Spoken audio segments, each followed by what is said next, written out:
Okay, here's another video on the RC four-wheel drive Scottsdale Trail Finder 2.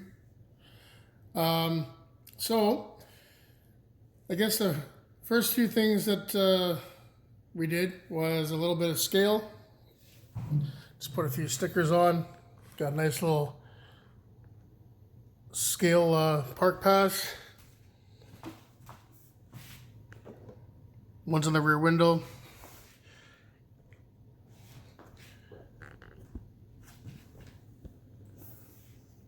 We got some on the bottom here, super lift.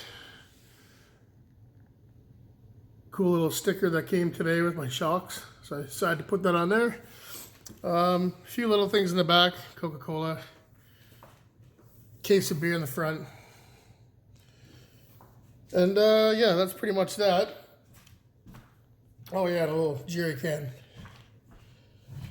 So,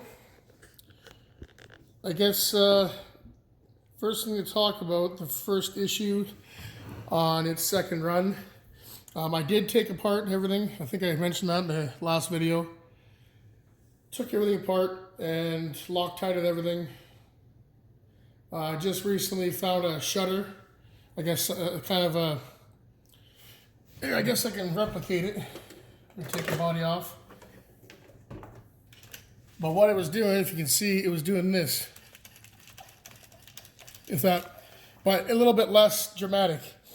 But anyways, so what I ended up doing, since everything was apart and greased, I checked the transfer case.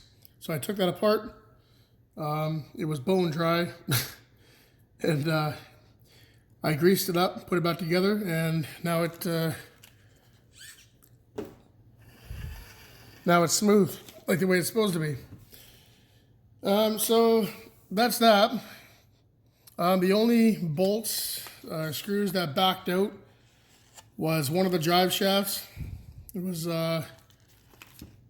one in here, one of these guys, can't remember which one, and one of the leaf pack screws right down in there.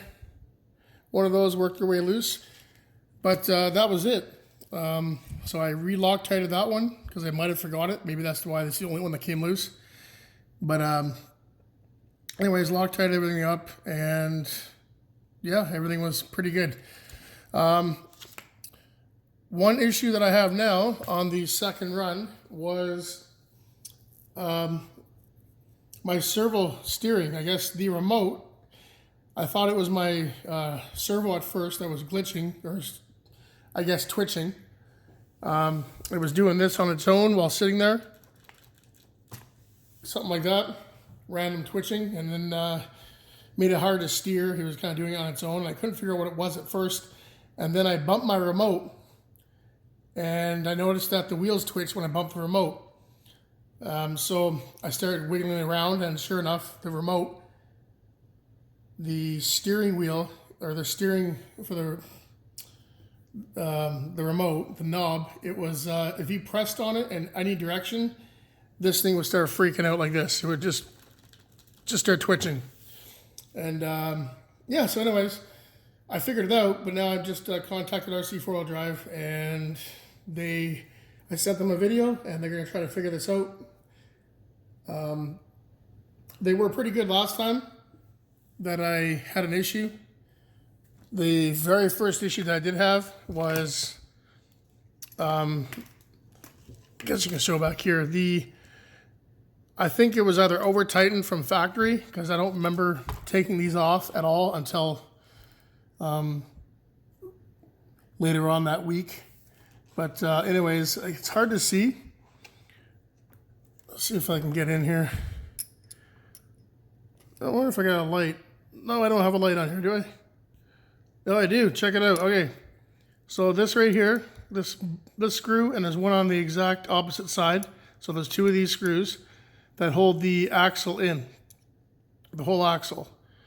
And then there's a hex and your pin. So with other hexes, 12 mil hexes, like TRXs, TRX4s, the pin is on the inside. It's pushed in, so it won't fall off. Like it won't fall. The hex won't come off the actual axle. When you take the wheels off these axles, those 12 mil hex, they'll just fall off and the pin will fall out. That's the way they're designed. But when I got it, the first time I took it off, I couldn't get the 12 mil hex off on either side. And what it was doing, it had a little bit of resistance, and just by pushing it, and I was like, what the heck's going on? So I looked on here, and this part of the axle outer housing here was all ground away, all the way around on the inside of, on the outside of that axle right here, on the housing. So I guess I got to the part eventually, and I had to pound out the axle from this bearing that's right in line right here, and it ended up the pin was bent, so I ended up getting a replacement axle from these guys, the whole axle. But I just took they sent a whole diff housing with axles in it, complete, and I just used the axles from that.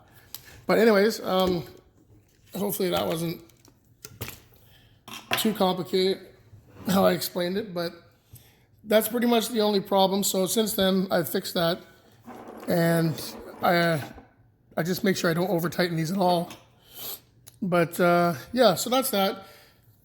They fixed the problem. They ended up sending out that for free. It's a $95 axle, I think, or diff and assembly.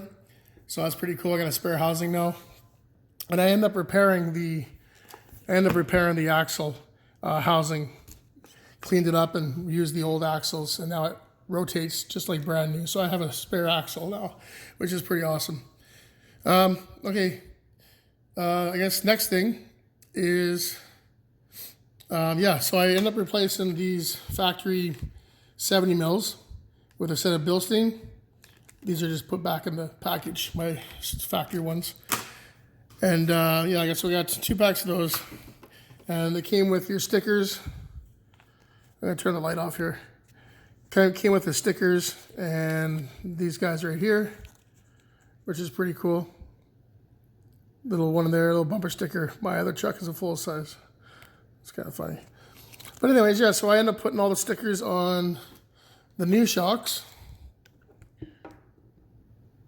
which you can see there. They're really nice. They do have internal springs, which I took out. But these ones you can fill with oil. So I put 50 weight in them because I run 50 weight in all my heavy trucks. Because, I trail them. And they seem to react pretty good. But anyways, yeah, here's the front one. Same as the rear, both 70s. Oh yeah, here's a quick little one here. This steering arm, as you can see, it's a super lift. But, it rubs on the leaf pack. There, you can see that now, I think. Yeah, it rubs on the leaf pack, and it's kind of damaged it. You can see the whole end is worn off, which I didn't even notice at first, but there you go. You can see it now. So if you do order one of those, they don't fit this one properly unless you I was gonna try shimming the servo itself up a couple mils and see if that fixes it. But for now, I'm gonna run it as it is. It's already worn off, so. But anyways, yeah, so these shocks are all oil filled, and I don't have much travel right now just because there's no weight on it, but once the body's on and the battery's in it, I do get full flex with these. So it's pretty cool. Super scale anyway, and I'm really happy with it. So that's pretty much that. The next I think the next upgrades are going to be probably the electronics. And if RC 4-wheel drive ends up sending me another remote, I might just run that for a little bit. But I'm eventually going to get one of these Radio Links 7 channels. And there's a guy I know that has one, and he runs his rigs off of those, and he has had no issues. So I think the receivers are like $20 or something. So that's pretty good compared to Traxxas and other ones are like $50 bucks. So I'm going to go that route. And then I can have up to 20 or I think it was up to 20. I might be wrong. I'll have to check that when I edit it. But yeah, so anyways, yeah. The next thing will be though a new remote, and that should take care of the glitching or the twitching of the whatever the heck's going on. I guess it's like the sensor bar or whatever's on there for the remote, the wheel remote itself. I don't even know if that made any sense. The wheel for the steering that's on the remote. There we go. Yeah. Whatever. We'll figure it out. But anyways, I'm gonna cut the video off there. So like I said, next video I'll have probably a new remote and receiver, and I'm going to go get I can't remember exactly right now what it's called, so I'll put it in the video. The scale transmission, and after that I'm going to get the scale Chevy 350 block or whatever the heck it's supposed to be modeled after. Those are the two next things. So, all right, that's it. Okay, so power's on. Here's the trigger, or sorry, the remote and the steering. All I have to do is watch. You see that? I'm not moving it. I just had to touch it.